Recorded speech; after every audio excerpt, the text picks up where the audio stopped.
Revelation chapter 19. വെളിപ്പാട് പുസ്തകം 19-ാം അധ്യായം Verse 8 വാസിക്കാം. അവിടെ നാം 8-ാം വാക്യത്തിൽ ഇങ്ങനെ വായിക്കുന്നു.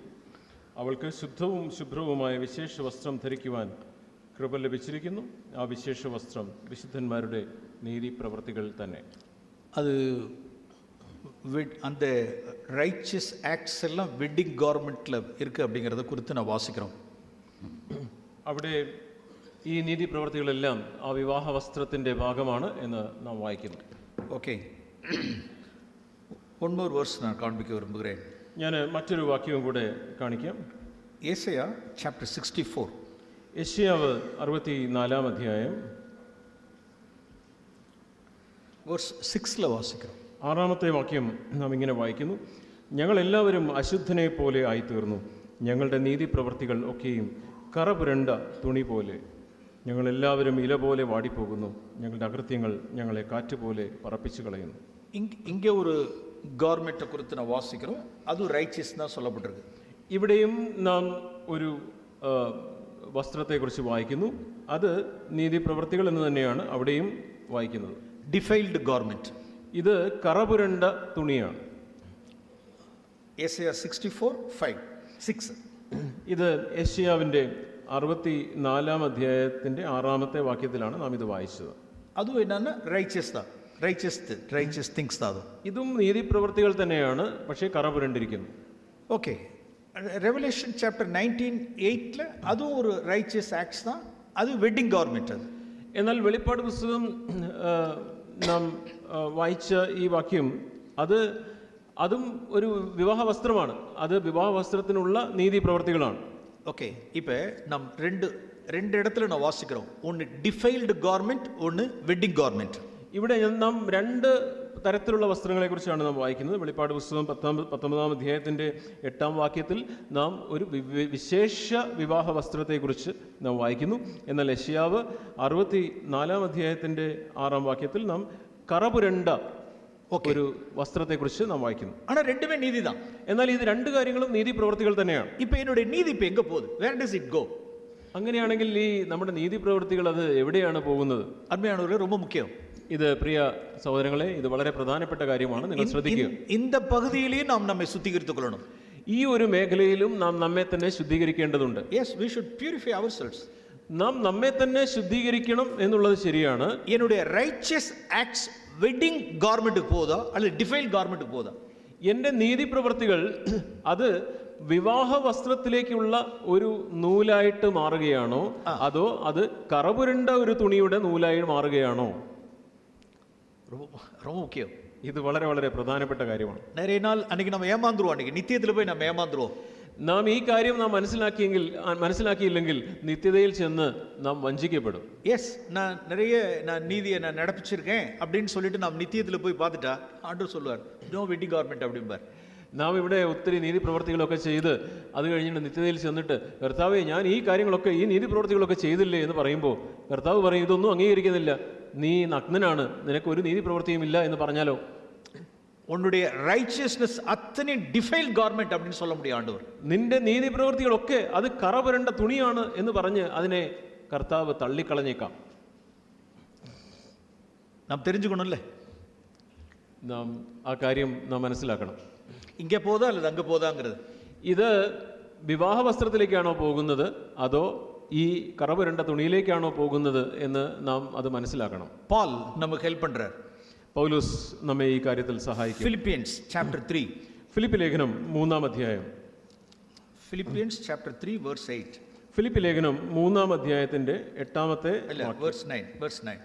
9-ാമത്തെ വാക്യം. ഫിലിപ്പി ലേഖനം 3-ാം അധ്യായത്തിന്റെ 9-ാമത്തെ വാക്യം. ഞാൻ ക്രിസ്തുവിനെ നേടേണ്ടതിനും ന്യായപ്രമാണത്തിൽ നിന്നുള്ള എൻ്റെ സ്വന്തം നീതിയല്ല, ക്രിസ്തുവിലുള്ള വിശ്വാസം മൂലം ദൈവം വിശ്വസിക്കുന്നവർക്ക് നൽകുന്ന നീതി തന്നെ ലഭിച്ചു എന്ന് നാം അവിടെ വായിക്കുന്നു. ഓക്കെ, ഇங்கே നാം പാൽ അത് ഡിഫൈൻ பண்ணி കാണിக்கிறார். പൗലോസ് ഇവിടെ ഈ കറപുരണ്ട തുണി എന്താണ് എന്ന് കാണിക്കുകയാണ്. எனக்கு சுயநீதி உடையவனாய் நான் இராமல் அப்படின்னு சொல்றார். ഇവിടെ പറയുന്നു, എൻ്റെ സ്വന്തം നീതി അല്ല, ഞാനൊരു സ്വയനീതിയുള്ള ആളായി മാറരുത്. எனக்கு தேவனால் உண்டாயிருக்கிறதும் விசுவாசம் மூலமாய் வருகிறதுமான நீதி உடையவனாய் நான் இருக்கட்டும் அப்படிங்கிறார். ഇവിടെ പറയുന്നത് ദൈവം വിശ്വസിക്കുന്നവർക്ക് നൽകുന്ന നീതി, ക്രിസ്തുവിലുള്ള വിശ്വാസം മൂലം ലഭിച്ച നീതി, അതിനെക്കുറിച്ചാണ് പൗലോസ് പറയുന്നത്. அப்படின்னா അതിന്റെ അർത്ഥം എന്താണ്? ഇപ്പൊ നമുക്ക് ആൻസർ கிடைச்சிருச்சு. இப்ப നമുക്കിപ്പോൾ ഉത്തരം ലഭിച്ചു. எல்லாம் செல்ஃப் ரைச்சியஸ்னஸ் எங்க போகுது அப்படின்னா டிஃபைல் கார்மெண்ட்டுக்கு போயிடுது எல்லாம். നമ്മുടെ എല്ലാ സ്വയനീതിയിൽ അധിഷ്ഠിതമായ പ്രവൃത്തികളൊക്കെ അത് ഈ കറപുരണ്ട തുണിയുടെ ഭാഗമായി മാറുകയാണ്. വിശ്വാസത്തിനാൽ ദേവനാൽ ഉണ്ടായിരുന്നു വരുகிறதுமான നീതി എല്ലാം വെഡിങ് ഗാർമെന്റുக்கு പോകും. എന്നാൽ വിശ്വാസം മൂലം, ക്രിസ്തുവിലുള്ള വിശ്വാസം മൂലം വിശ്വസിക്കുന്നവർക്ക് ലഭിക്കുന്ന നീതി അത് വിവാഹ വസ്ത്രത്തിന്റെ ഭാഗമായി മാറുന്നു. പ്രിയമാനവர்களே, இந்த வகையில் நாம் சுத்திகரித்துக் கொள்ள வேண்டிய ஒரு பகுதி.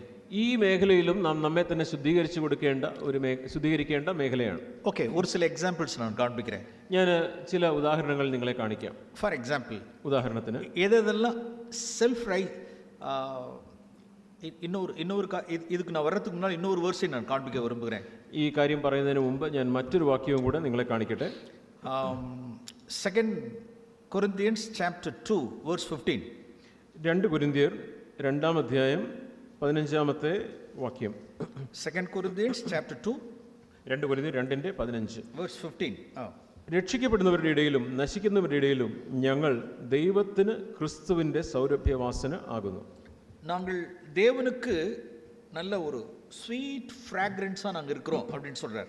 ഇവിടെ ഇതാ ക്രിസ്തുവിൻ്റെ സൗരഭ്യവാസന, ഒരു നറുമണമായി നാം ആയിരിക്കുന്നു എന്നാണ് അവിടെ എഴുതിയിരിക്കുന്നത്. ഓക്കെ, இதுக்கு പാരലൽ இன்னொரு വേഴ്സ് ഏസയ தான் காண்பிக்கிறார். ഞാൻ ഇതിന് സമാന്തരമായിട്ടുള്ള മറ്റൊരു വാക്യം യെശയ്യാവ് chapter 65, യെശയ്യാവ് 65-ാം അധ്യായം verse 5, 5-ാമത്തെ വാക്യം. ഞാൻ നിന്നേക്കാൾ ശുദ്ധൻ എന്ന് പറയുകയും ചെയ്യുന്നു. ഞാൻ നിന്നേക്കാൾ ശുദ്ധൻ എന്ന് പറയുന്നു. അവർ എൻ്റെ മൂക്കിൽ പുകയും ഇടപെടാതെ കത്തുന്ന തീയും ആകുന്നു. ஓ, தேவனுடைய நாஸ்ட்ரில்ல அவர்கள் என்னவா இருக்கிறார்கள்? எரிச்சல் ஊட்டுகிற ஒரு புகையாக, ஸ்மோக்காக இருக்கிறார்களா? ദൈവത്തിൻ്റെ മൂക്കിൽ അസ്വസ്ഥപ്പെടുത്തുന്ന ഒരു പുകയും കത്തുന്ന തീയുമായിട്ടിരിക്കുന്ന ആളുകൾ ആരാണ് എന്നറിയാമോ? യാര്? അതാരാണ്? ഉന്നെ കാട്ടിലും ഞാൻ പരിശുദ്ധൻ, ഞാൻ നിന്നേക്കാൾ പരിശുദ്ധനാണ്, ശുദ്ധനാണ് എന്ന് പറയുന്ന ആൾ. എന്നെ കിട്ടക്ക് വരാതെ, എൻ്റെ അടുത്തേക്ക് വരരുത്, ഞാൻ നിന്നേക്കാൾ വിശുദ്ധനാണ്, I am better than you, ഞാൻ നിന്നേക്കാൾ നല്ലവനാണ്, തള്ളി നില്ല്, നീ മാറി നിൽക്കുക, ഞാൻ നിന്നേക്കാൾ വിശുദ്ധനാണ്. இந்த ஸ்பிரிட் உடையவர்கள், இந்த ரைச்சியஸ்னஸ் உடையவர்கள், இந்த ஹோலினஸ் செல்ஃப் ரைச்சியஸ்னஸ் உள்ளவர்கள் எல்லாரும் தேவனுடைய நாஸ்ட்ரில் என்னவா இருக்கிறார்கள்? புகையாக இருக்கிறார்கள். ഇവിടെ ഈ തരത്തിലുള്ള ഒരു നീതി, സ്വയനീതി അല്ല അടിസ്ഥാനമായിട്ട് ഞാൻ നിന്നേക്കാൾ കേമനാണ് എന്നുള്ള ഈ ഒരു മനോഭാവം, നീതി പ്രവൃത്തി ഉള്ള ആളുകളെല്ലാം തന്നെ അവർ ദൈവത്തിൻ്റെ മൂക്കിൽ ഒരു പുകയായി ദൈവത്തെ അസ്വസ്ഥതപ്പെടുത്തുന്നവരാണ് എന്ന് നാം ഇവിടെ വായിക്കുന്നു. ஆனால் இன்னொன்று என்ன இருக்கு அப்படின்னா ஃப்ராக்ரன்ஸ் அப்படின்றது. എന്നാൽ നാം മറ്റൊരു വാക്യത്തിൽ നാം വായിച്ചത് ക്രിസ്തുവിൻ്റെ സൗരഭ്യവാസന. നോവ கர்த்தருக்கு பலி செலுத்தினார், கர்த்தர் முகர்ந்தார், அது தேவனுக்கு சுகந்த வாசனையா இருந்தது அப்படின்னு வாசிக்கிறோம். നോഹ ദൈവത്തിന് യാഗം കഴിച്ചു, ആ യാഗം ദൈവത്തിന് ഒരു സൗരഭ്യവാസനയായിട്ട് ദൈവത്തിൻ്റെ സന്നിധിയിലേക്ക് ഉയർന്നു എന്ന് നാം വായിക്കുന്നു. യെസ്, നമുക്കിടെ ചർച്ചിൽ ஒவ்வொரு സൺഡേ എவ்வளவு கேதரிங்கில் நாம் we offer prayer. നാം എത്രയോ ഞായറാഴ്ചകളിൽ, നാം ഞായറാഴ്ച മീറ്റിങ്ങുകളിൽ ദൈവത്തിന് നാം പ്രാർത്ഥന അർപ്പിക്കുന്നു. അത് தேவனுக்கு என்னவா இருக்கணும் அப்படின்னா ஒரு சுகந்த ஒரு ஸ்வீட் அரோமா ஃப்ராக்ரன்ஸாக இருக்கணுமே. അത് ദൈവത്തിന് ഒരു സൗരഭ്യവാസനയായി ദൈവസന്നിധിയിലേക്ക് ആ പ്രാർത്ഥനകൾ ഉയരണം. അതേ தேவனுக்கு என்னவா இருக்க முடியும் அப்படின்னா ஒரு நாஸ்ட்ரில்ல ஒரு புகையாகவும் இருக்க முடியும். എന്നാൽ അത് ദൈവത്തിൻ്റെ മൂക്കിലുള്ള ഒരു പുകയായി ദൈവത്തെ അസ്വസ്ഥപ്പെടുത്തുന്ന ഒരു കാര്യമായിട്ട് മാറുവാനും സാധ്യതയുണ്ട്. ഓക്കെ, ഇപ്പം നാം രണ്ട് ഇല്ലുസ്ട്രേഷനെ വെച്ചുകൊണ്ട് നാം ഇപ്പോൾ ഈ രണ്ട് ദൃഷ്ടാന്തങ്ങൾ നമ്മുടെ മുമ്പിൽ ഇരിക്കട്ടെ. വെഡിങ് ഗാർമെന്റുക്ക് നമ്മുടെ റൈച്ചിയസ്നെസ് പോതാ അല്ലെങ്കിൽ ഡിഫൈൽ ഗാർമെന്റുക്ക് പോതാ? നമ്മുടെ നീതി പ്രവൃത്തികൾ അത് ഈ വിവാഹ വസ്ത്രത്തിലേക്കാണോ ആ നീതി പ്രവൃത്തികളുടെ ഭാഗമായി തീരുന്നത്, അതോ ഈ കറപുരണ്ട തുണിയിലേക്കാണോ? அல்லது என்னுடைய ரைச்சியஸ்னஸ் தேவனுடைய அவருக்கு அது ஸ்வீட் ஃப்ராக்ரன்ஸாக இருக்கா அல்லது அவருடைய நாஸ்ட்ரில்ல ஸ்மோக்காக இருக்கா? അല്ലെങ്കിൽ നമുക്ക് ഇപ്രകാരം ചോദിക്കാം, എൻ്റെ നീതി പ്രവൃത്തികൾ അത് ദൈവത്തിന് ഒരു സൗരഭ്യവാസനയായിട്ട് ഉയരുന്നതാണോ, അതോ ദൈവത്തിൻ്റെ മൂക്കിൽ അത് അസ്വസ്ഥതയുണ്ടാക്കുന്ന ഒരു പുകയായിട്ടാണോ അത് പോകുന്നത്? ഓക്കെ, ചില എക്സാമ്പിൾസ് ഞാൻ കാണിപ്പിக்கிறேன். ഞാൻ ചില ഉദാഹരണങ്ങൾ നിങ്ങളെ കാണിക്കാം. ലൂക്ക് ചാപ്റ്റർ 18, ലൂക്കോസ് 18-ാം അധ്യായം. ജീസസ് ഒരു പാരബിൾ சொன்னார். ഇവിടെ ലൂക്കോസ് 18-ൽ യേശു ഒരു ഒരു ഉപമ പറയുന്നു. വേഴ്സ് 9 വാസിக்கிறோம். ലൂക്കോസ് 18:9 വാക്യം. ഞങ്ങൾ നീതിമാന്മാർ എന്ന് ഉറച്ച് മറ്റുള്ളവരെ ധിക്കരിക്കുന്ന ചിലരെക്കുറിച്ച് അവൻ ഒരു ഉപമ പറഞ്ഞത് എന്തെന്നാൽ. ഓക്കെ, ജീസസ് அந்த പാരബിൾ ரெண்டு பேரை சொல்றார். അവിടെ ആ ഉപമയിൽ രണ്ട് ആളുകളെ കുറിച്ച് അവിടെ പറയുന്നു. ഒരു പരിസേയനെ കുറിച്ച് சொல்றார், ഒരു ആയക്കാരനെ കുറിച്ച് சொல்றார். ഒരു പരീശനെ കുറിച്ചും ഒരു ചുങ്കക്കാരനെ കുറിച്ചുമാണ് അവിടെ നാം വായിക്കുന്നത്. அந்த പരിസേയன்ட்ட இருந்தது അത്രയും ബോസ്റ്റിംഗ്, എല്ലാം സെൽഫ് ബോസ്റ്റിംഗ് എല്ലാമേ. ആ പരീശന്റെ ജീവിതത്തിൽ ഉണ്ടായിരുന്നതൊക്കെ സ്വയമായിട്ടുള്ള ഒരു അഹന്തയായിരുന്നു. സ്വയം அந்த செல்ஃப் போஸ்டிங் மட்டும் இல்லாதபடிக்கு அவனை அடுத்தவனை என்ன பண்ணாரு, he despised. അവൻ ഈ സ്വന്തം കാര്യങ്ങളിൽ ഇങ്ങനെ ഒരു വീമ്പ് പറയുന്ന ആൾ മാത്രമായിരുന്നില്ല, അവൻ മറ്റുള്ളവരെ തുച്ഛീകരിക്കുന്നവനുമായിരുന്നു. അവനെ അല്പമായി എണ്ണി അവനെ കീഴ്നോക്കി, he looked down.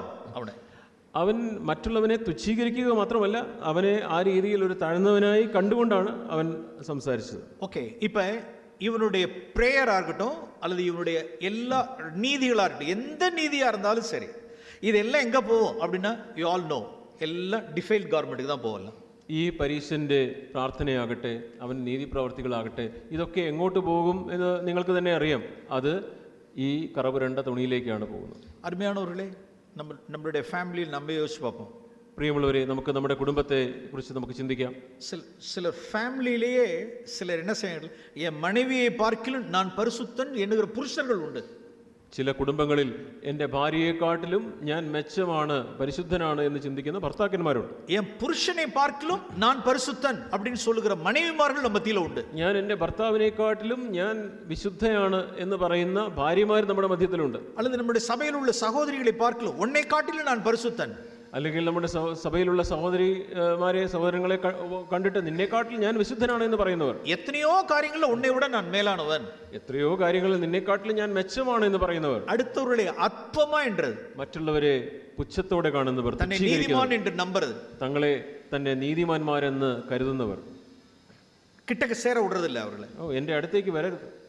ഇതെല്ലാം എന്നാ, ഇതെല്ലാം ഹൃദയത്തിലുള്ള ആറ്റിറ്റ്യൂഡ്, ബോസ്റ്റിംഗ് ആറ്റിറ്റ്യൂഡ്. ഇതെല്ലാം ഹൃദയത്തിലുള്ള ആ ഒരു നിഗള ഭാവം, തന്നെ പുകഴ്ത്തുന്ന ഭാവമാണ്. ഇപ്പിടിപ്പെട്ട കാര്യങ്ങൾ അച്ഛനെയും എങ്ങതാ പോവാ, വെഡിങ് ഗവൺമെന്റ് പോവാതെ. ഇങ്ങനെയുള്ള കാര്യങ്ങളൊക്കെ വിവാഹ വസ്ത്രത്തിലേക്ക് പോവുകയില്ല. അരുമയാണവர்களே, നാം ഒരുവരെയും നാം ഒരു കാലം നാം ഡിസ്പൈസ് பண்ணக்கூடாது. പ്രിയമുള്ളവരെ, നാം ഒരിക്കലും ഒരു പ്രാവശ്യം പോലും മറ്റുള്ളവരെ തുച്ഛീകരിക്കരുത്. വെളിയിലുള്ളത് என்ன, இவ்வளோ டினாமினேஷன் சர்ச்சஸ்ல உள்ள பீப்பிள்லாம் கூட இருக்காங்க. നമ്മുടെ ചുറ്റിനും പല സഭാ വിഭാഗങ്ങളിലുള്ള ആളുകളുണ്ട്. ഓർത്തഡോക്സ് ചർച്ചാ இருப்பாங்க, അവർ ഓർത്തഡോക്സ് സഭയിലുള്ള ഭാഗമായിരിക്കാം. യെസ്, അവർക്ക് സത്യം தெரியாம இருக்கலாம், അവർക്ക് സത്യം അറിഞ്ഞുകൂടാത്തവരായിരിക്കും. അവരുടെ ഒരു കാലം നാം ഡിസ്പൈസ് பண்ணக்கூடாது. അവരെ ആരെയും നാം ഒരിക്കലും തുച്ഛീകരിക്കരുത്. നമ്മുടെ ഫാമിലി പീപ്പിൾ, നമ്മുടെ റിലേറ്റീവ്സിലെ സത്യം தெரியாம இருக்கலாம். നമ്മുടെ കുടുംബാംഗങ്ങൾ, നമ്മുടെ ബന്ധുക്കൾ, അവർക്ക് ഈ സത്യം അറിയാത്തവരായിരിക്കാം. യെസ്, അവരെ നാം ഡിസ്പൈസ് பண்ணக்கூடாது. അവരെ നാം തുച്ഛീകരിക്കരുത്. നമ്മുടെ വർക്ക് സ്പോട്ടിൽ இருக்கிறவர்களே, നമ്മുടെ ജോലി സ്ഥലത്തുള്ള ആളുകൾ, ഉന്നെ കാട്ടിലും ഞാൻ പരിശുദ്ധൻ, നിന്നെക്കാട്ടിലും ഞാൻ വിശുദ്ധനാണ്. അരുമയാണവர்களே, அப்படின்னா அந்த ரைச்சியஸ்னஸ் தேவனுடைய பார்வையில ഫ്രാഗ്രൻസ് അല്ല, സ്മോക്ക്.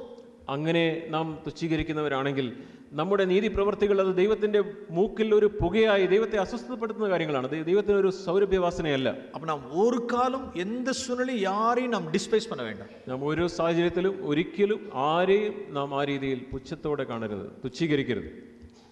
அப்படிங்கிற பட்சத்தில் நம்ம இந்த விஷயத்தில் நாம் நம்மை சுத்திகரித்துக் கொள்ளணும். അങ്ങനെയുള്ള ആ രീതിയിൽ നാം ഈ കാര്യത്തിൽ നമ്മെ തന്നെ നാം ശുദ്ധീകരിക്കണം. Okay, one more example. മറ്റൊരു ഉദാഹരണം, സെൽഫ് റൈച്ചിയസ്നസ്, സ്വയനീതിയുടെ മറ്റൊരു ഉദാഹരണം. ഓക്കേ, ലൂക്ക് ചാപ്റ്റർ 15, ലൂക്കോസ് 15-ാം അധ്യായം. അங்கே എൽഡർസനുடைய കാര്യത്തെ കുറിച്ച് നാം വാസിக்கிறோം. അവിടെ നാം ആ മൂത്ത പുത്രനെ കുറിച്ച് നാം വായിക്കുന്നു. വേഴ്സ് 29 വാസിக்கிறோം. അവിടെ നാം 29-ാമത്തെ വാക്യം നാം വായിക്കുന്നു. അവനോട്, ഇത്ര കാലമായി ഞാൻ നിന്നെ സേവിക്കുന്നു, നിന്റെ കൽപ്പന ഒരിക്കലും ലംഘിച്ചിട്ടില്ല.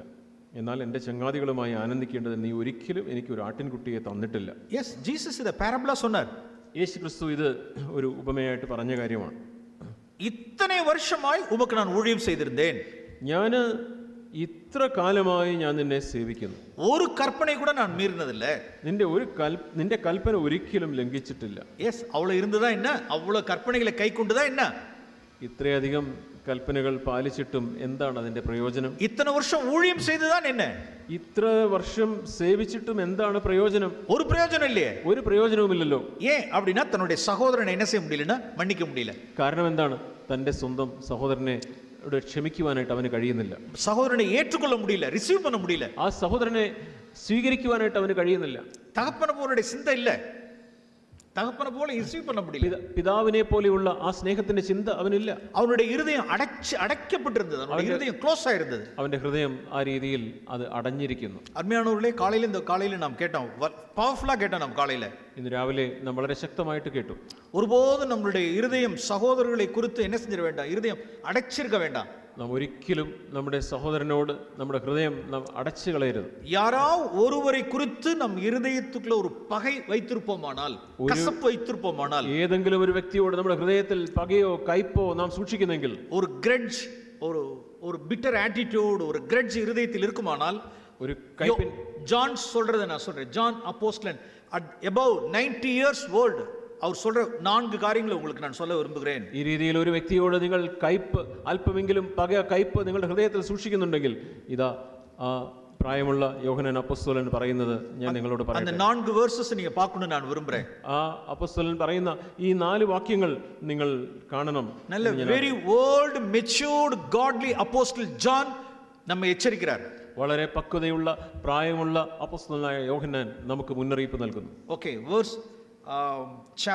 1 John chapter 4 verse 20ல வாசிக்கிறோம். 1 യോഹന്നാൻ 4-ാം അധ്യായം 20-ാമത്തെ വാക്യം. அதுல தேவையான ஒரு பாட்டு மட்டும் காண்கிறேன். தன் சகோதரனை பகைக்கிறவன் பொய்யன்.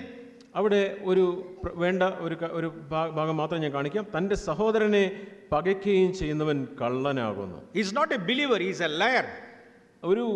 അവനൊരു വിശ്വാസിയല്ല. തൻ്റെ സഹോദരനെ പകയ്ക്കുന്നവൻ ഒരു വിശ്വാസിയല്ല, അവനൊരു കള്ളനാണ്. കാണാതെ தேவனிடத்தில் அன்பு கூறுவான், കാണാത്ത ദൈവത്തെ സ്നേഹിക്കുന്നു. ஆனால் கண்ட சகோதரனிடத்தில் அன்பு கூற மாட்டான். എന്നാൽ കണ്ടിട്ടുള്ള സഹോദരനെ സ്നേഹിക്കുന്നില്ല. தன் சகோதரனை பகைக்கிறவன் பொய்யன். നമ്പർ 1. ഒന്നാമത്തെ കാര്യം, തൻ്റെ സഹോദരനെ പകയ്ക്കുന്നവൻ കള്ളനാകുന്നു. Okay, 1 John 3 verse 15. 1 യോഹന്നാൻ 3:15 വാക്യം. தன் சகோதரனை பகைக்கிற எவனும் மர்டரர், மனுஷ கொலைபாதகன் அப்படின்னு வாசிக்கிறோம். സഹോദരനെ പകയ്ക്കുന്നവനെല്ലാം കൊലപാതകനാകുന്നു. Okay, 1 John chapter 2 verse 9. 2-ാം അധ്യായം 1 യോഹന്നാൻ 2-ാം അധ്യായം 2 verse 9. தன் சகோதரனை பகைக்கிறவன் இதுவரைக்கும் இருளிலே இருக்கிறான். 9-ാമത്തെ വാക്യം, തൻ്റെ സഹോദരനെ പകയ്ക്കുകയും ചെയ്യുന്നവൻ ഇന്നയോളം ഇരുട്ടിലിരിക്കുന്നു. Okay, one more thing. ഒരു കാര്യവും കൂടെ. John chapter 3 verse 10 വാസിக்கிறோம், later part. 1 യോഹന്നാൻ 3-ാം അധ്യായം 10-ാം വാക്യത്തിന്റെ അവസാന ഭാഗത്ത് லேட்டர் பாட்ல தன் சகோதரனில் அன்பு கூறாமல் இருக்கிற எவனும் தேவனால் உண்டானவன் அல்ல, அவன் பிசாசினால் உண்டாயிருக்கிறான். സഹോദരനെ സ്നേഹിക്കാത്തവൻ അവൻ ദൈവത്തിൽ നിന്നുള്ളവനല്ല, അവൻ പിശാചിന്റെ മകനാണ്. ഓക്കെ, ജോൺ എவ்வளவு 4 விஷயங்களை കാണിപ്പിக்கிறார். ഇവിടെ ഇതാ യോഹന്നാൻ 4 കാര്യങ്ങൾ ആണ് കാണിക്കുന്നത്. தன் சகோதரனை பகைக்கிறவன், സഹോദരനെ പകയ്ക്കുന്നവൻ, இருதயத்தை அடைத்துக் கொள்கிறவன், ഹൃദയത്തെ അടയ്ക്കുന്നവൻ. அருமையானவர்களே, இந்த ஹாலில் ஒருத்தர் கூட இருக்கக்கூடாது. പ്രിയമുള്ളവരെ, ഈ ഹാളിൽ ഇരിക്കുന്ന ഒരു വ്യക്തി പോലും അങ്ങനെയുള്ളവരാകരുത്. முதலாவது ஜான் தன்னுடைய லெட்டர்ல யாரை குறித்து சொல்லணும்னா அன்பிலீவரை குறித்து சொல்லவே இல்லை. യോഹന്നാൻ അപ്പോസ്തലൻ തൻ്റെ ഈ ലേഖനത്തിൽ അവിശ്വാസികളെ കുറിച്ച് പറയുന്നേ ഇല്ല. ஒரு வேர்ஸ் கூட அவர் சொல்ல, ഒരു വാക്യം പോലും അവിശ്വാസികളെ കുറിച്ചില്ല. വേൾഡ്ലി പീപ്പിളെ കുറിച്ചതാണ് കാര്യത്തിലും അവർ சொல்லவே இல்லை. ഇവിടെ ലോകത്തിലുള്ള ആളുകളെ കുറിച്ചല്ല അവൻ സംസാരിക്കുന്നത്. அவர் முழுக்க சர்ச்சுக்கு தான் சொல்றாரு. ഇതിലെ മുഴുവൻ വാക്യങ്ങളും അത് സഭയ്ക്ക് വേണ്ടിയാണ്. ஏன் அப்படின்னா, എന്തുകൊണ്ടാണ്? இந்த காரியம் உங்களுக்கு விளங்கும்னு நான் நினைக்கிறேன். ഇത് നിങ്ങൾക്ക് മനസ്സിലാകുമെന്ന് ഞാൻ ചിന്തിക്കുന്നു. நிறைய பீப்புளுடைய ப்ராப்ளம் அது. അനേക ആളുകളുടെ പ്രശ്നം ഇതാണ്. அதாவது உலகத்தில் உள்ளதான அன்கன்வெர்டட் ரிலேட்டிவ்ஸாக இருக்கட்டும், அல்லது ஒர்க் ஸ்பாட்டில் உள்ளதாகட்டும், நெய்பர்ஸாக இருக்கட்டும், அவர்கள் ஏதாவது தப்பு பண்ணாங்கன்னா கூட சரி, அவங்க சத்தியம் தெரியாதவங்க, ஆண்டவர் அறியாதவங்க, அவங்கள மன்னிச்சிடலாம் அப்படின்ட்டுருவாங்க. നാം പലപ്പോഴും നമ്മുടെ ലോകത്ത് ജോലി ചെയ്യുന്ന ജോലി സ്ഥലത്തുള്ള ആളുകൾ, അല്ലെങ്കിൽ അവിശ്വാസികളായ ബന്ധുക്കൾ, അങ്ങനെയുള്ള ആളുകളൊക്കെ അവരെന്തെങ്കിലും ഒരു തെറ്റ് ചെയ്താൽ, നമുക്ക് ശരി, അവർ ദൈവത്തെ അറിയാത്ത ആളുകൾ, ശരി നമുക്ക് ക്ഷമിക്കാം എന്ന് പറയാൻ കുറച്ചുകൂടി എളുപ്പമാണ്. ശരി, அவங்க അറിയാം ചെയ്യற ദേവനെ അറിയില്ല, സത്യത്തെ അറിയില്ല, ദൈവത്തെ അറിയില്ല, സത്യം അറിയില്ല, അതുകൊണ്ട് നമുക്ക് വിട്ടുകളയാം, അവൻ മன்னிச்சிடலாம், നമുക്ക് ക്ഷമിക്കാം, വിട്ടുവാங்க, നമുക്ക് വിട്ടുകളയാം. ஆனால் சர்ச்சில், എന്നാൽ സഭയിൽ யாராவது ஒருவர் தப்பு இவங்களுக்கு விரோதமா பண்ணிட்டாங்க அப்படின்னா എന്നാൽ സഭയിൽ ആരെങ്കിലും നമുക്ക് വിരോധമായിട്ട് എന്തെങ്കിലും ഒരു കാര്യം ചെയ്താൽ இவங்களால மன்னிக்க முடியல. അവരോട് ക്ഷമിക്കാനായിട്ട് ഇവർക്ക് കഴിയില്ല. ஏன் மன்னிக்க முடியல? എന്താണ് കാരണം? அவங்களுடைய மைண்ட்ல என்ன வந்துருது அப்படின்னா, അപ്പം അവർക്ക് ക്ഷമിക്കാൻ പറ്റാത്തതിന്റെ കാരണം മനസ്സിൽ ഇങ്ങനെയുള്ള ചിന്തകളാണ് വരുന്നത്. நீ உனக்கு சத்தியம் தெரியாது, உனக்கு சத்தியம் தெரியுங்களே, നിനക്ക് സത്യം അറിയാത്തത് കൊണ്ടാണോ? നിനക്ക് സത്യം അറിയാമല്ലോ. நீ சத்தியத்தை அறிஞ்சும் இப்ப இந்த மாதிரி செய்யறே. நீ നിനക്ക് സത്യം അറിഞ്ഞിട്ടും നീ ഇങ്ങനെ ചെയ്യുന്നു, ഇങ്ങനെ പ്രവർത്തിക്കുന്നു. അപ്പം വിട്ടോ இந்த மாதிரி காரியத்தை செய்யறே. നീ ഇതാ അപ്പം നുറുക്കുന്നുണ്ട്, അപ്പം നുറുക്കിയിട്ടും ഇങ്ങനെയൊക്കെ ചെയ്യുന്നല്ലോ. ഇത്ര വർഷം സഭയിൽ ഇരുന്ന அந்த காரியத்தை நீ செய்யறே. നീ ഇത്ര നാൾ ഈ സഭയിൽ ആയിരുന്നിട്ടും നീ ഇങ്ങനെ ചെയ്യുന്നല്ലോ. அப்ப அப்படி உன்னை எப்படி நான் மன்னிக்க முடியும்? അങ്ങനെയുള്ള നിന്നെ എനിക്ക് എങ്ങനെ ക്ഷമിക്കാൻ കഴിയും? ஓ, ப்ராப்ளம் எங்க இருக்கு அப்படின்னா, പ്രശ്നം എവിടെയാണ്? வெளியில உள்ளவர்கள்ட்ட இல்ல, അത് പുറത്തുള്ളവരോടല്ല പ്രശ്നം. ஜான் அதனால ஒரு வேர்ஸ் கூட வேர்ல்ட்லி பீப்புளை குறித்து ஒரு சொல்லவே இல்லை. അതുകൊണ്ട് തന്നെ ഇത് മനസ്സിലാക്കിയ യോഹന്നാൻ അപ്പോസ്തലൻ ലോകത്തിലുള്ള ആളുകളെ കുറിച്ച് ഈ ലേഖനങ്ങളിലൊന്നും ഒരു വാക്യം പോലും ഈ ലേഖനത്തിൽ പറയുന്നില്ല. அருமையானவர்களே, சபையில் உள்ளவர்கள் மூலமாய் நமக்கு வருகிறதான உரசல்கள், அந்த காரியங்கள் எல்லாம் யாரெல்லாம் தரவா மன்னிக்க பழகிட்டார்களோ வெளியில் உள்ளவர்கள் நல்ல ட்ரெயின் எடுப்பாங்க. നാം നമ്മുടെ സഭയിലായിരിക്കുമ്പോൾ സഭയിൽ വരുന്ന പ്രശ്നങ്ങൾ, ആ രീതിയിലുള്ള കാര്യങ്ങളിൽ നമുക്ക് വളരെ ഹൃദയത്തിൽ നിന്ന് അവരോടൊക്കെ ക്ഷമിക്കാനായിട്ട് നാം പറ്റുന്നുണ്ടെങ്കിൽ നമുക്ക് പുറത്തുള്ള ആളുകളോട് ക്ഷമിക്കുന്നതിന് വളരെ എളുപ്പമായിരിക്കും. என்னென்ன வார்த்தை சொல்றார்? மனுஷ கொலைபாதகன், பொய்யன், இருட்டில் இருக்கிறான், பிசாசுகளால் உண்டானவன் சொல்றார். ഇവിടെ യോഹന്നാൻ അപ്പോസ്തലൻ എത്ര ഗൗരവമായിട്ടുള്ള കാര്യങ്ങളാണ് പറയുന്നത്. അവൻ കള്ളനാണ്, അവൻ കൊലപാതകനാണ്, അവൻ പിശാചിന്റെ മകനാണ്, ഇരുട്ടിലിരിക്കുന്നവനാണ്. ஸோ இப்படிப்பட்டவர்கள் அந்த மூத்த குமாரன், the elder son, எவ்வளவோ ஊழியம் செஞ்சிருக்கான் பாருங்க. ഇവിടെ നമുക്ക് ആ മൂത്ത പുത്രൻ എത്രയോ സേവ ചെയ്തു, എത്രയോ വർഷം സേവിച്ചു. ஆனால் ஒரு சகோதரனை மட்டும் என்ன செய்ய முடியலன்னா மன்னிக்க முடியல. എന്നാൽ തൻ്റെ സ്വന്തം സഹോദരനെ അവനോട് ക്ഷമിക്കുവാനായിട്ട് അവന് കഴിഞ്ഞില്ല. ஒன்று போதும், ஒரு வைரஸ் போதும், ഒരു വൈറസ് മതി കംപ്ലീറ്റാ ഇതിൽ ഉള്ള അത്രയും കാലിയാവർക്ക് എല്ലാം. ഈ സിസ്റ്റത്തിലുള്ളതെല്ലാം അതെല്ലാം അടിച്ചു പോകുന്നതിന് ഒരു വൈറസ് മതി. എவ்வளோ കണ്ടന്റ് இருந்தாலும் சரி, ஒரு வைரஸ் இருந்தாலே போதும், எல்லாம் கம்ப்ளீட்டா காலி ஆயிடும். എല്ലാം ഇതൊക്കെ ഉണ്ടെങ്കിലും ഒരു വൈറസ് ഉണ്ടെങ്കിൽ ആ സിസ്റ്റം മുഴുവൻ അത് അടിച്ചു പോകും. അന്മയാണവர்களே, நாம் யாரையோ ஒருவரை மன்னிக்க முடியலன்னு വെച്ചீங்க, പ്രിയമുള്ളവരെ, നമുക്ക് ഒരു വ്യക്തിയോട് ക്ഷമിക്കാനായിട്ട് നമുക്ക് കഴിയുന്നില്ലെങ്കിൽ, யாரோ ஒருத்தரை, അത് ഒറ്റ വ്യക്തി ഒരു കാര്യത്തിൽ മன்னிக்க முடியல, ഒരു വ്യക്തിയോട് ഒരു കാര്യത്തിൽ ക്ഷമിക്കുവാനായിട്ട് നിങ്ങൾക്ക് കഴിയുന്നില്ല. நாம் 25 வருஷமா 30 வருஷமா சம்பாதித்த எல்லா நீதியும் அந்த வைரஸ் என்ன செஞ்சிருன்னா எல்லாத்தையும் காலி பண்ணிடும். നാം 25 വർഷം 30 വർഷം നാം സ്വരൂപിച്ച എല്ലാ നീതികളും ഈ ഒറ്റ വൈറസ് അതിനെ എല്ലാം നിഷ്ഫലമാക്കി കളയും. எஸ், ஒரு முறை என்னோட லோக்கல் சர்ச்சில் உள்ள பிரதர்ஸ்கிட்ட நான் கேட்டேன். ഒരിക്കൽ എൻ്റെ പ്രാദേശിക സഭയിലുള്ള സഹോദരങ്ങളോട് ഞാൻ ഇപ്രകാരം ചോദിച്ചു. அவங்க, சாரி பிரதர், ஏதோ வைரஸ் இதாயிடுச்சு போல இருக்கு, எல்லாம் கம்ப்ளீட்டாக காலி அப்படின்ட்டாங்க. അദ്ദേഹം പറഞ്ഞു, ബ്രദർ ക്ഷമിക്കണം, എന്തോ ഒരു വൈറസ്, അത് എല്ലാം എനിക്ക് കമ്പ്യൂട്ടറിൽ നിന്ന് നഷ്ടപ്പെട്ടു. எவ்வளோ காரியங்கள் இருந்துச்சு, எவ்வளோ மீட்டிங்ஸ், மெசேஜஸ் எல்லாம் ரெக்கார்ட் பண்ணி வச்சுருந்த காரியங்கள் எல்லாம், എത്രയോ മീറ്റിംഗ്സ്, പല കാര്യങ്ങൾ റെക്കോർഡ് ചെയ്ത് വെച്ചിരുന്ന പല കാര്യങ്ങൾ ഇതെല്ലാം നഷ്ടപ്പെട്ടു പോയി. பல வருஷத்துக்கு முன்னால், അനേക വർഷങ്ങൾക്ക് മുമ്പ് இப்படி ஒரு சம்பவம் நடந்தது. ഇങ്ങനെയൊരു സംഭവം നടന്നു. അപ്പോൾ ഒരു കാര്യത്തെ நான் படிச்சுக்கிட்டேன். അന്ന് ഞാൻ ഒരു കാര്യം മനസ്സിലാക്കി. இவ்வளோ ஸ்டோர் பண்ணி வச்சுருந்தோம், ഇത്രയൊക്കെ അത് സ്റ്റോർ ചെയ്ത് സംഭരിച്ച് വെച്ചിട്ടുണ്ടായിരുന്നെങ്കിലും அந்த நாட்களெல்லாம் அந்த பென்ட்ரைவ் கொடுத்து என்ன செய்வாங்கன்னா ரெக்கார்ட் பண்ணிட்டு போவாங்க. അന്ന് ഈ പെൻഡ്രൈവ് ഉപയോഗിച്ച് പെൻഡ്രൈവിൽ വെച്ചിട്ട് റെക്കോർഡ് ചെയ്ത് കോപ്പി ചെയ്ത് വെക്കുന്ന ഒരു പതിവുണ്ടായിരുന്നു. அதில் ஏதோ இருந்ததான அந்த ஒரு வைரஸ் மாதிரி ஆகி കംപ്ലീറ്റ് സിസ്റ്റത്തിലുള്ള എല്ലാമേ കാലിയായിடுச்சு. ആ പെൻഡ്രൈവിലൂടെ ഒരു വൈറസ് കയറി സിസ്റ്റത്തിലുള്ള മുഴുവൻ കാര്യങ്ങളും അത് നഷ്ടപ്പെട്ടു പോയി. യെസ്, കണ്ണാല பார்க்குற ഒന്നുമേ ഇല്ല, നത്തിങ് ഇസ് ദേർ.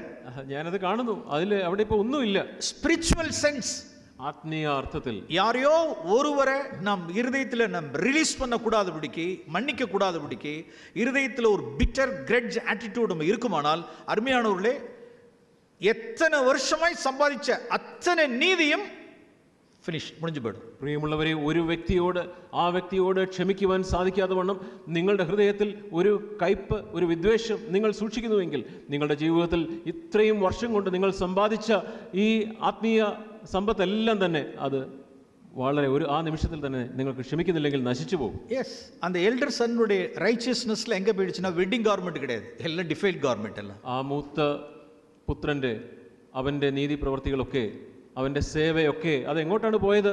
അത് വിവാഹ വസ്ത്രത്തിലേക്കല്ല, അത് കറപുരണ്ട തുണിയിലേക്കാണ് പോയത്. Okay, one more thing. Matthew chapter 20. One more example. മറ്റൊരു ഉദാഹരണം മത്തായി 20-ാം അധ്യായം. காலையில் 6 o'clock வைன்யார்டுக்கு போய் வேலை செஞ்சவங்க, லேபரர்ஸ். ഇവിടെ ഇതാ രാവിലെ 6 മണി മുതൽ അവിടെ മുന്തിരിത്തോട്ടത്തിൽ പോയി ജോലി ചെയ്ത വേലക്കാർ. ஓகே, ஈவினிங் 5 o'clock கூட சில பேர் അപ്പോയിന്റ്മെന്റ് பண்ணப்பட்டாங்க. അവിടെ വൈകിട്ട് 5 മണിക്കും ചിലർ അവരെ ജോലിക്ക് വിളിച്ചിരുന്നു. ஓகே, எல்லாருக்கும் மாஸ்டர் எல்லாத்துக்கும் கூலி கொடுக்குறாரு. ഇതാ യജമാനൻ എല്ലാവർക്കും കൂലി കൊടുക്കുന്നു. ஓகே, இப்போ வர்றாங்க. இப்போ വേഴ്സ് 10 വാസിக்கிறோம். ഇവിടെ നാം 10-ാം വാക്യത്തിൽ വായിക്കുന്നു, മുമ്പന്മാർ വന്നപ്പോൾ തങ്ങൾക്ക് അധികം കിട്ടും എന്ന് നിരൂപിച്ചു. ഏത് അധിക കൂലി അധികമായി കിടക്കും? എന്ത് കൂടുതൽ കിട്ടുമെന്നാണ് വിചാരിച്ചത്? എനിക്ക് കൂലി കൂടുതൽ കിട്ടും എന്ന് ഇവരെ ചിന്തിച്ചു. CFC ചർച്ചിൽ മണി കൂലി അധികமாக കിടക്കും, അത് എതിർപ്പാക്ക മാട്ടാங்க. ഹാണർ കേൾപ്പാங்க, ഹാണർ എതിർപ്പാപ്പാங்க. CFC സഭയിൽ ഇവിടെ ഈ പണം അധികം കിട്ടുമെന്ന് പറഞ്ഞ് ഇവിടെ ആളുകൾ അങ്ങനെ വരാറില്ല. പക്ഷേ ഇവിടെ സ്ഥാനം, മാനം അത് കൂടുതൽ കിട്ടും എന്ന് ആഗ്രഹിക്കുക. ഞാൻ സീനിയറാണ്. മോർണിംഗ് 6 o'clock വന്നേ. ഞാൻ രാവിലെ 6 മണിക്ക് വന്നതാണ്. ഈ ഗ്രാമത്തിൽ ഏറ്റവും ആദ്യം വന്ന കുടുംബം ഞങ്ങളാണ്. എന്നെ വെച്ച് കാര്യമേ നടന്നത് എല്ലാമേ. അവിടെ ഈ സഭ ഉണ്ടായത് തന്നെ അതിന്റെ കാരണം ഞാനാണ്. പകലിൻ കഷ്ടം വെയിലിൻ ഉഷ്ടത്തെല്ലാം 6 മണിക്കേ പാത്തവനാണ്. ഞാൻ 6 മണി മുതൽ പകലിലുള്ള ആ കഷ്ടവും വെയിലും ഒക്കെ അനുഭവിച്ച വ്യക്തിയാണ്. Senior sister. ഞാനാണ് ഇവിടുത്തെ മൂത്ത സഹോദരി. சிலர்லாம் இருக்காங்க, சில சிஸ்டர்ஸ்லாம் கிச்சனில் இருப்பாங்க பாருங்க. இங்கெல்லாம் எப்படின்னு எனக்கு தெரியல. ചില സഹോദരിമാരൊക്കെ അടുക്കളയിൽ ഇങ്ങനെയുണ്ട്, ഇവിടെ എങ്ങനെയാണെന്ന് എനിക്കറിയില്ല. കിച്ചണിൽ ചില ക്വീൻസ്லாம் இருப்பாங்க, ക്വീൻസ്. ചില അടുക്കളയിൽ ചില പിന്നെ രാജ്ഞിമാരുണ്ട്. அவங்க தான் சீனியர் சிஸ்டர். അവർ ഈ സഹോദരിമാരൊക്കെ മൂത്ത സഹോദരിമാരാണ്. அந்த அந்த இருக்கிறதான இந்த மளிகை ஜாமான்கள், அந்த க்ராசரிஸ்லாம் இருக்க வேண்டிய இடத்துல எல்லாம் கரெக்டாக இருக்கணும். அதில் അവർക്ക് ഈ പൊടികളും ഈ കാര്യങ്ങളും ഒക്കെ അലമാരിയിലൊക്കെ എല്ലാം കറക്റ്റ് സ്ഥലത്ത് തന്നെ ഇരിക്കണം. അതിൽ മാറി ഇരുந்துச்சுன்னா அந்த ക്വീൻ സിസ്റ്റർ வந்துடுவாங்க ഇങ്ങേന്ന്. അപ്പോൾ നമ്മൾ ഈ ചർച്ചിലൊക്കെയുള്ള അടുക്കളയിൽ അങ്ങനെ എന്തെങ്കിലും അത് അങ്ങോട്ടും ഇങ്ങോട്ടും മാറിയിരുന്നാൽ ഈ രാജ്ഞിയായിരിക്കുന്ന സഹോദരി വരും, മൂത്ത സഹോദരി വരും. എല്ലാം ഭയന്നിരിക്കണം. എല്ലാം ബാക്കി എല്ലാവരും അയ്യോ പേടിച്ചിരിക്കും. Senior sister. ഇപ്പോൾ അതൊരു സീനിയർ മൂത്ത സഹോദരിയാണ്. பேச மாட்டாங்க. ബാക്കി എല്ലാവരും മിണ്ടാതിരിക്കണം. ഒരുത്തർ പേശുക. Sister coming. ഓരോരുത്തർ പറയും സഹോദരി വരുന്നുണ്ട്. சைலண்ட். எல்லாரும் மிண்டாதிருக்கணும். ஒரு நல்ல ஒரு கலகலகலன், நல்ல ஒரு ஃப்ரீயா இருக்காது. ஒரு நல்ல கலகலகலகலகல் அப்படி இருக்காது. വളരെ സ്വാതന്ത്ര്യത്തോടെ കളകളാന്ന് പറഞ്ഞിരുന്ന ആളുകളൊക്കെ പെട്ടെന്ന് നിശബ്ദരാകും. എല്ലാം அப்படிதான் இருப்பாங்க.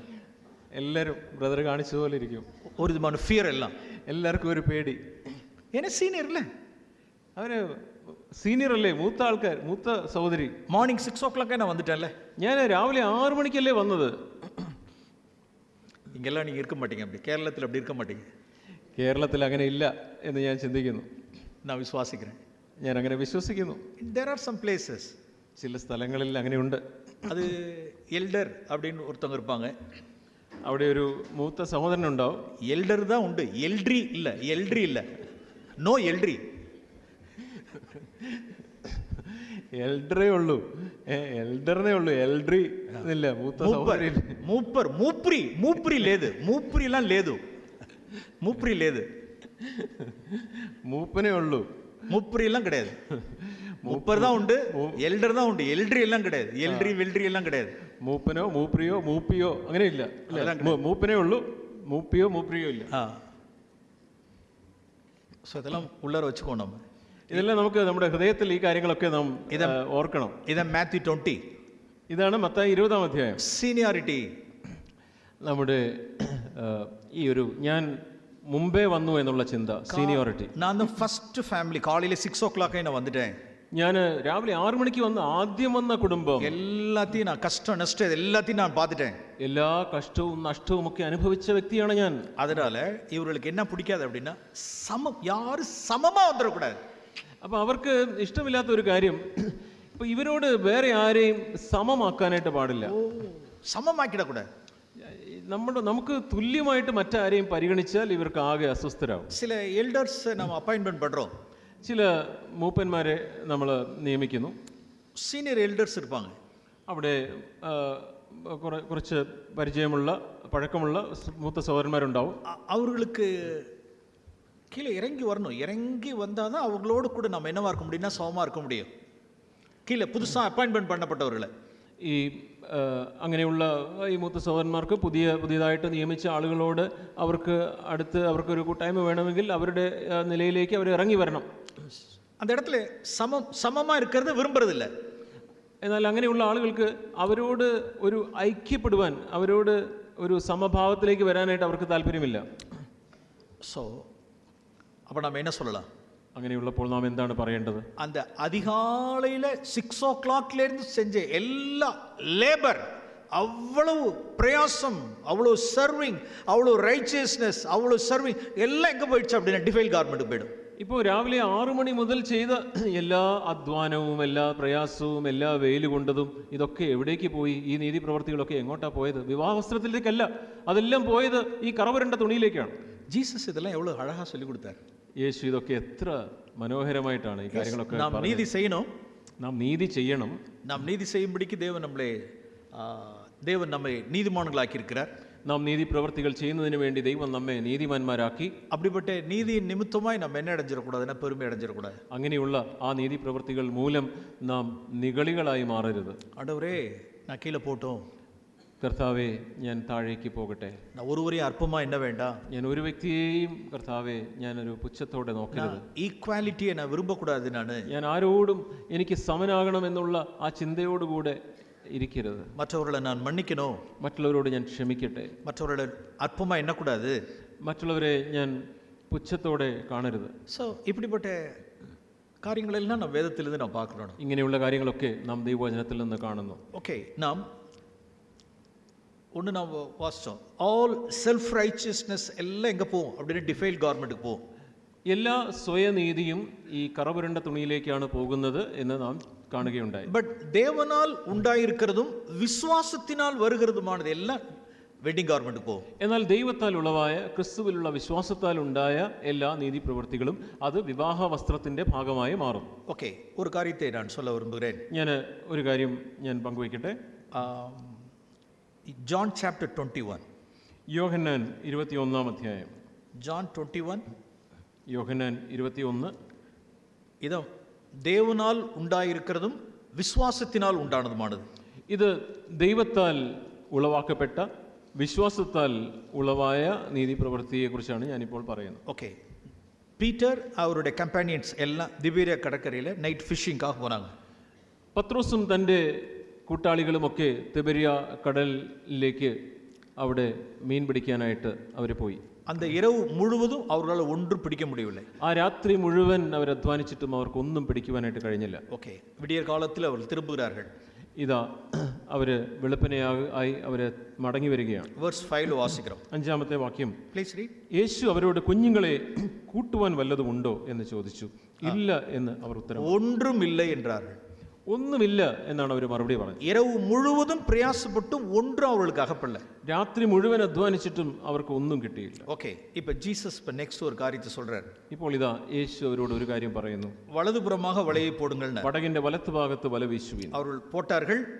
അവർ വല വീശി. அதை மீன்கள் 153 பெரிய மீன்கள், 153 big fishes அவர்கள் they caught. അവർ ആ രീതിയിൽ വല വീശുകയും അവരുടെ വല നിറഞ്ഞു. അവർക്ക് 153 വലിയ മീൻ അവർക്ക് കിട്ടി എന്ന് നമ്മളിവിടെ വായിക്കുന്നു. ഇത് യാരുടെ പ്രയാസത്തിനാൽ ഉണ്ടാകുന്നതല്ല. ഇത് അവരുടെ അധ്വാനം കൊണ്ട് ഉണ്ടായതല്ല.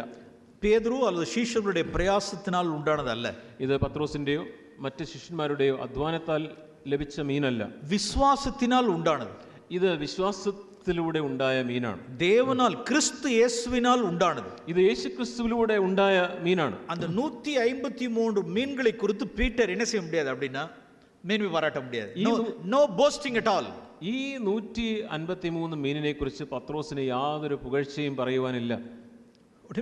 என்ன ஹோல் நைட் ஒண்ணுமே கிடைக்கல. കാരണം എന്താണ്? രാത്രി മുഴുവൻ അധ്വാനിച്ചിട്ട് ഒന്നും കിട്ടിയില്ലല്ലോ. ഇത് ഫെയ്ത്തിനാല ഉണ്ടാകുന്നത്. ഇത് ക്രിസ്തുവിലുള്ള വിശ്വാസം മൂലം ഉണ്ടായ മീനാണ്. தேவன் கட்டளையிட்டது. ഇത് ദൈവം കൽപ്പിച്ചിട്ട് എനിക്ക് ലഭിച്ച മീനാണ്. அது எங்க? நடுக்கடல்ல இல்ல, കരയിലെ 153 മീൻ പിടിക്கிறாங்க. ഇത് ആഴക്കടലിൽ എനിക്ക് ലഭിച്ച മീനല്ല. ഇതാ കടൽക്കരയ്ക്ക് അടുത്ത് തന്നെ യേശു പറഞ്ഞപ്പോൾ എനിക്കിതാ 153 വലിയ മീനിനെ കിട്ടിയിരിക്കുന്നു. യെസ്, ദേവൻ കട്ടളയിട വന്ന് വിழுந்துருச்சെല്ലാം. ദൈവം കൽപ്പിച്ചു, ഇതാ ആ മീനുകളെല്ലാം വന്ന് വലയിൽ ചാടി. ഫെയ്ത്തിൽ വന്നത്, ഇത് വിശ്വാസത്തിൽ ദേവനാൽ ഉണ്ടാണത്, ഇത് ദൈവത്താൽ ഉളവായത്. അങ്ക മേന്മ പോരാട്ടം ഇല്ല, അവിടെ എനിക്ക് യാതൊരു പുകഴ്ചയ്ക്കും അവസരമില്ല.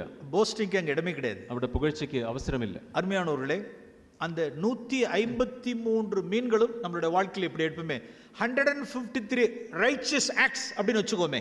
നമുക്ക് ആ 153 മീനിനെ നമ്മുടെ ജീവിതത്തിലുള്ള 153 നീതി പ്രവൃത്തികൾ എന്ന് നമുക്ക് ചിന്തിച്ചാലോ? എന്ത് നീതിയാ இருந்தா என்ன, അത് എന്ത് തരത്തിലുള്ള നീതിയാണെങ്കിലും. ഫോർ എക്സാമ്പിൾ, ഉദാഹരണത്തിന്, ഒരു സമയമായി ഒരു ഇടത്തിൽ ഞാൻ അറിവേൻ, എനിക്ക് അടുത്ത ഒരു സ്ഥലത്ത് ഈ കാര്യം എനിക്കറിയാം. ஒரு சகோதரி தன்னுடைய பெண் பிள்ளைய நல்ல தேவ பக்தியில் வளர்த்து கல்யாணம் பண்ணி கொடுத்துட்டாங்க. അടുത്ത ഒരു സ്ഥലത്ത് തൻ്റെ പെൺമകളെ വളരെ ദൈവഭക്തിയിൽ വളർത്തി വിവാഹം കഴിച്ച് അവളെ പറഞ്ഞയച്ചു. இன்னொரு சகோதரி சபையில் இருக்காங்க. ആ സഭയിൽ തന്നെ മറ്റൊരു സഹോദരിയുണ്ട്. அவருடைய மகளுக்கு சில திருமணத்தில் பிரச்சனைகள்லாம் ஆயிட்டு இருக்கு. ആ സഹോദരിയുടെ മകൾക്ക് വിവാഹത്തോടടുത്തപ്പോൾ ചില പ്രശ്നങ്ങളൊക്കെ ഉണ്ടായി. அப்ப இந்த சகோதரி அந்த சகோதரியை எப்படி அற்பமா எண்ணுகிறார். അപ്പോൾ ഈ സുഗമമായി പോയ ഈ സഹോദരി മറ്റേ സഹോദരിയെ ഒരു അവളെ തുച്ഛീകരിച്ചു, പുച്ഛഭാവത്തിൽ നോക്കി. കാരണം എന്താണ്? അഹന്ത, നിഗളം. நான் நல்லபடியா நான் பிள்ளையை வளர்த்துன ஆளா நான் கல்யாணம் பண்ணி வச்சிட்டேன். ഞാൻ നല്ല രീതിയിൽ എൻ്റെ മകളെ വളർത്തി, ഇപ്പോൾ അവളുടെ വിവാഹം കഴിഞ്ഞു. இன்னொருத்தவங்க தடுமாறுறாங்க, பிள்ளைகளுக்காக கஷ்டப்படுறாங்க. ഇതാ മറ്റൊരു സഹോദരി, മക്കൾ പല രീതിയിലുള്ള പ്രശ്നങ്ങളിലൂടെ കടന്നു പോകുന്നു, അവൾ വളരെ ബുദ്ധിമുട്ടുന്നു. അവർക്ക് മേലെ ഒരു കരുസൻ ഇല്ല, ഒരു ഇറക്കം ഇല്ല, ഒരു കമ്പാഷനേറ്റ് ഹാർട്ട് ഇല്ല. ആ ഒരു സഹോദരിയോട് ഒരു ആർദ്രതയുള്ള ഒരു ഹൃദയം, അനുകമ്പയുള്ള ഒരു ഹൃദയം അവർക്കില്ല. അപ്പൊ ഇവരുടെ റൈറ്റിയസ്നെസ് നാം என்ன சொல்லுவோம்? അപ്പൊ ഇങ്ങനെയുള്ള നീതി പ്രവൃത്തിയെ നമുക്ക് എന്താണ്? അതൊരു സ്വയനീതിയാണ്. ഞാൻ ശരിയാ പിള്ളേരെ വളർത്തിട്ടേ, ഞാൻ ശരിയായിട്ട് മക്കളെ വളർത്തി, അടുത്തവരുടെ അല്പമായിട്ട് മറ്റുള്ളവരെ അല്പമായിട്ട് എണ്ണുക. ஆனால் தேவனால் விசுவாசத்தினால் உண்டாயிருந்திருக்கு அப்படிங்கிற ஒரு ஃபெய்த் இருந்திருக்குமானால், എന്നാൽ ദൈവത്താൽ വിശ്വാസം മൂലമാണ് എനിക്കിത് ലഭിച്ചത് എന്നുള്ള ഒരു ചിന്ത അവർക്കുണ്ടെങ്കിൽ നാം என்ன செய்ய மாட்டோம்? അടുത്തവരുടെ അല്പമായി എണ്ണ മാട്ടോം. നാം മറ്റുള്ളവരെ അല്പമായിട്ട് അല്ലെങ്കിൽ പുച്ഛത്തോടെ നാം കാണുകയില്ല. സിസ്റ്റർ കവലപ്പെടാதீங்க. സഹോദരി, സാരമില്ല, നാനും കഷ്ടപ്പെട്ടേ. സഹോദരി, ഞാനും വളരെ കഷ്ടത്തിലൂടെ കടന്നുപോയി. എനിക്ക് എൻ പിള്ളേക്ക് ഉദവി ചെയ്ത കർത്തർ உங்களுக்கு நிச்சயம் உதவி செய்வார். എൻ്റെ മകളെ സഹായിച്ച കർത്താവ്, കർത്തർ വിശ്വാസിங்க, നിങ്ങൾക്കും തീർച്ചയായിട്ടും നിങ്ങളെ സഹായിക്കും. കർത്താവിൽ വിശ്വസിക്കുക. കാണപ്പെടുகிறவைகள் அல்ல, കാണപ്പെടാதவைகளை நீங்க വിശ്വാസിங்க. കാണുന്ന ഈ സാഹചര്യങ്ങളിലല്ല, കാണാത്ത കാര്യങ്ങളിൽ നമുക്ക് വിശ്വസിക്കാം. இந்த பையனை குறித்து கவலைப்படாதீங்க. ഈ പയ്യനെ കുറിച്ച് നീ ഭാരപ്പെടണ്ട. இந்த கேர்ளை குறித்து கவலைப்படாதீங்க. ഈ മകളെ കുറിച്ച് നീ ഭാരപ്പെടണ്ട. നാം சேர்ந்து ஜெபம் பண்ணுவோம். നമുക്ക് രണ്ടുപേർക്കും ചേർന്ന് പ്രാർത്ഥിക്കാം. സോർത്ത് പോവേണ്ട, നീ നിരാശപ്പെട്ടു പോകേണ്ട. കർത്താവ് നിശ്ചയമായും ഉങ്ങളുടെ പിള്ളേരെ പ്രകാശിപ്പാർ. കർത്താവ് തീർച്ചയായിട്ടും നിന്റെ മക്കളെ പ്രകാശിച്ച് എഴുന്നേൽപ്പിക്കും. യെസ്, அந்த കമ്പാഷൻ വരും. അപ്പോൾ ഒരു അനുകമ്പയുള്ള, ആർദ്രതയുള്ള ഒരു ഹൃദയം. എന്നത് വിശ്വാസത്തിനാൽ വന്നത്, ദേവനാൽ ഉണ്ടാണത്. ഇത് ദൈവത്താൽ ഉളവായതാണ്, വിശ്വാസത്താൽ ഉണ്ടായതാണ്. ഒരുപോലെ അടുത്തവരെ നാം അല്പമായി എണ്ണ മാട്ടോം. നാം ഒരിക്കലും മറ്റുള്ളവരെ അല്പമായിട്ട് പുച്ഛത്തോടെ നാം എണ്ണുകയില്ല. അരുമയാണവர்களே, இந்த കാര്യങ്ങളെല്ലാം நம்ம ഹൃദയത്തിൽ നാം வைத்து வைப்போம். പ്രിയമുള്ളവരെ, ഈ കാര്യങ്ങളൊക്കെ നമുക്ക് നമ്മുടെ ഹൃദയത്തിൽ സംഗ്രഹിക്കാം. ഇതാ ഇങ്ങ റൈച്ചസ്നസ് ആക്ട്സ് ഇങ്ങ പോതാங்கிறது മാറ്റർ. നമ്മുടെ നീതി പ്രവൃത്തികൾ ഇവിടേക്കാണോ പോകുന്നത് എന്നുള്ളത് വളരെ പ്രധാനപ്പെട്ട കാര്യമാണ്. കർത്താവ് നമുക്ക് കൃപ ചെയ്യുവാറാക. കർത്താവ് നമുക്ക് കൃപ നൽകട്ടെ. പ്ലീസ് പ്രേ. നമുക്ക് പ്രാർത്ഥിക്കാം. പരിശുദ്ധ പിതാവേ, തുതിக்கிறோம். പരിശുദ്ധ പിതാവേ, ഞങ്ങൾ അങ്ങയെ സ്തുതിക്കുന്നു. ഞങ്ങൾ നീതിയെ നടപ്പിത്തും ഞങ്ങൾ ഏമാന്തര വേണ്ട ആണ്ടവരെ. ഞങ്ങൾ നീതി പ്രവൃത്തികൾ ചെയ്യുന്നവരായിട്ടും ഞങ്ങളെ തന്നെ വഞ്ചിക്കരുത് കർത്താവേ. ഒരു സെൽഫ് ബോസ്റ്റിംഗ് ഞങ്ങളുടെ വാഴ്ക്കയിൽ വേണ്ട. ഞങ്ങളുടെ ജീവിതത്തിൽ ഒരു സ്വയമായിട്ടുള്ള പുകഴ്ച അത് ഞങ്ങൾക്ക് വേണ്ട. ഞങ്ങളുടെ നീതി നിമിത്തം അടുത്തവരുടെ അല്പമായി എണ്ണ വേണ്ട. എൻ്റെ നീതി കാരണം മറ്റുള്ളവരെ ഞാൻ ഒരിക്കലും അല്പമായിട്ട് എണ്ണുവാൻ, പുച്ഛിക്കുവാൻ കർത്താവെ ഇടയാകരുത്. ഞങ്ങളുടെ നീതി നിമിത്തം അടുത്തവരെ മன்னிக்காமல் இருந்திர വേണ്ട. എൻ്റെ നീതി കാരണം മറ്റുള്ളവരെ കർത്താവെ ഞാൻ മറ്റുള്ളവരോട് ക്ഷമിക്കാതിരിക്കരുത്. எல்லாரையும் அவர்கள் இருக்கிற வண்ணமாகவே நாங்கள் ஏற்றுக்கொள்ளட்டும். എല്ലാവരെയും അവർ ആയിരിക്കുന്നത് പോലെ അംഗീകരിക്കുവാൻ സ്വീകരിക്കുവാൻ എന്നെ സഹായിക്കും. பிதா இருக்கிற வண்ணமாகவே ஏற்றுக்கொண்டது போல நாங்கள் ஏற்றுக்கொள்ளட்டும். പിതാവ് ഞാൻ ആയിരിക്കുന്നത് പോലെ എന്നെ സ്വീകരിച്ചതുപോലെ മറ്റുള്ളവരെ സ്വീകരിക്കുവാൻ എന്നെയും അംഗീകരിക്കുവാൻ എന്നെയും സഹായിക്കണമേ. எங்களை காட்டிலும் மற்றவர்களுக்கு மேன்மை உண்டாகிறது என்று சந்தோஷப்படட்டும். മറ്റുള്ളവർക്ക് എന്നേക്കാൾ നന്മ വരുമ്പോൾ അതിൽ സന്തോഷിക്കുവാൻ എന്നെ സഹായിക്കണം. எங்களுடைய சீனியாரிட்டியிலே நாங்கள் பார்க்க கூடாது ஆண்டவரே. കർത്താവെ, എൻ്റെ സ്വന്തം കാര്യങ്ങൾ മാത്രം ഞാൻ നോക്കരുത്. கிருபையாயிரும், இரக்கமாயிரும். എന്നോട് കൃപ തോന്നണമേ. എന്നോട് விசுவாசத்தினால் மாத்திரமே எங்களுடைய நீதி உண்டாகும் ஆண்டவரே. വിശ്വാസത്താൽ മാത്രം യഥാർത്ഥ നീതി എന്നിൽ ഉളവാകട്ടെ. சுயநீதி வேண்டாம் ஆண்டவரே. എനിക്ക് സ്വയനീതി വേണ്ട. அதை அருவருக்கிறோம். അതിനെ ഞാൻ വെറുക്കുന്നു കർത്താവേ. அது டிஃபைல்டு கார்மெண்ட் எங்களுக்கு வேண்டாம் ஆண்டவரே. ആ കറപുരണ്ട തുണി എനിക്ക് വേണ്ട കർത്താവേ. அது உம்முடைய நாஸ்ட்ரில்ல ஸ்மோக்கா இருக்கு வேண்டாம் ஆண்டவரே. അങ്ങയുടെ മൂക്കിൽ അത് പുകയായി ഉയരുന്നല്ലോ. கிருபையாயிரும், இரக்கமாயிருப்பீராக. എന്നോട് കരുണ തോന്നണമേ. എന്നോട് കൃപ തോന്നണം. இந்த விஷயங்களெல்லாம் எங்களை நாங்கள் சுத்திகரித்துக் கொள்ளட்டும். ഈ കാര്യങ്ങളിലൊക്കെ ഞങ്ങളെ തന്നെ ശുദ്ധീകരിക്കട്ടെ. இயேசுவின் நாமத்தில் பிதாவே. യേശുവിന്റെ നാമത്തിൽ പിതാവേ. ஆமென். ആമേൻ.